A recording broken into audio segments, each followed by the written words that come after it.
Hi everyone, it's Mrs. Turner reading Chapter 1 in Charlie and the Chocolate Factory. The chapter is called Here Comes Charlie.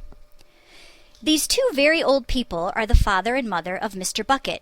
Their names are Grandpa Joe and Grandma Josephine. And these two very old people are the father and mother of Mrs. Bucket. Their names are Grandpa George and Grandma Georgina. This is Mr. Bucket. This is Mrs. Bucket. Mr. and Mrs. Bucket have a small boy whose name is Charlie Bucket.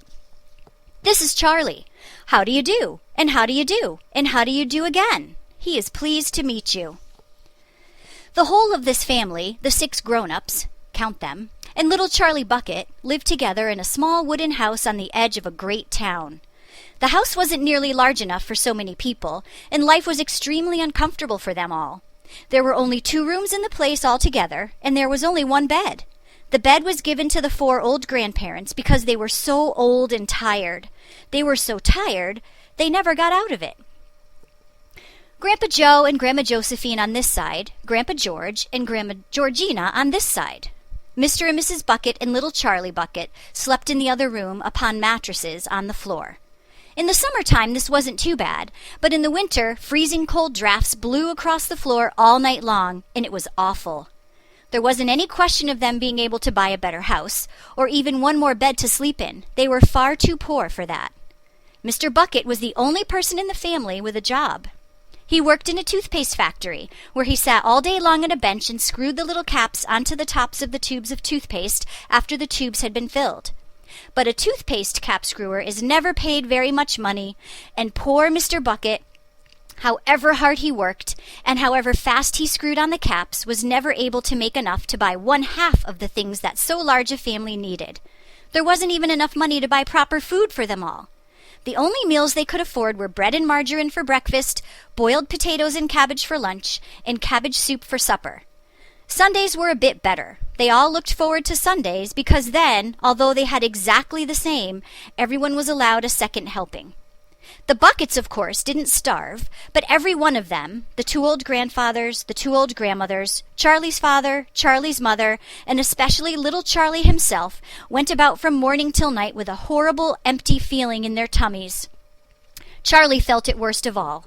And although his father and mother often went without their own share of lunch or supper so that they could give it to him, it still wasn't nearly enough for a growing boy. He desperately wanted something more filling and satisfying than cabbage and cabbage soup.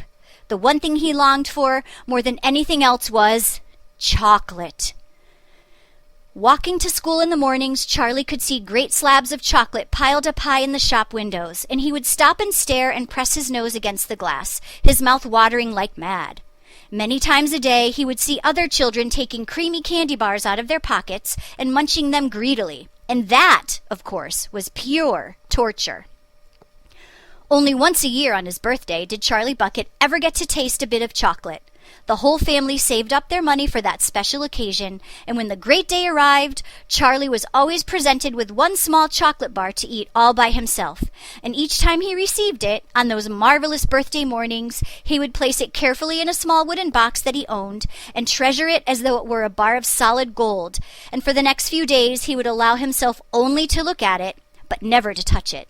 Then at last, when he could stand it no longer, he would peel back a tiny bit of the paper wrapping at one corner to expose a tiny bit of chocolate, and then he would take a tiny nibble, just enough to allow the lovely sweet taste to spread out slowly over his tongue.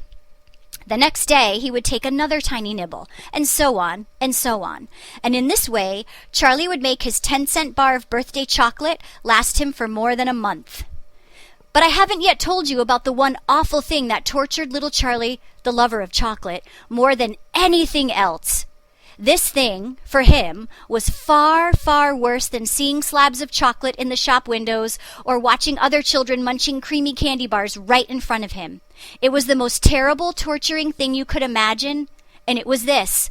In the town itself, actually within sight of the house in which Charlie lived, there was an enormous chocolate factory. Just imagine that! And it wasn't simply an ordinary enormous chocolate factory either.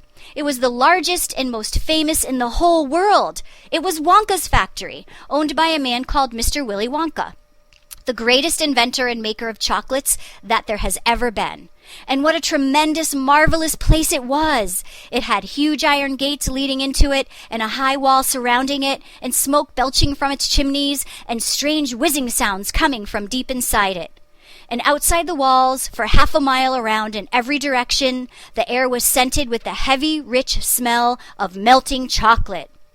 Twice a day on his way to and from school, little Charlie Bucket had to walk right past the gates of the factory, and every time he went by, he would begin to walk very, very slowly, and he would hold his nose high in the air and take long, deep sniffs of the gorgeous chocolatey smell all around him. Oh, how he loved that smell! And oh, how he wished he could go inside the factory and see what it was like.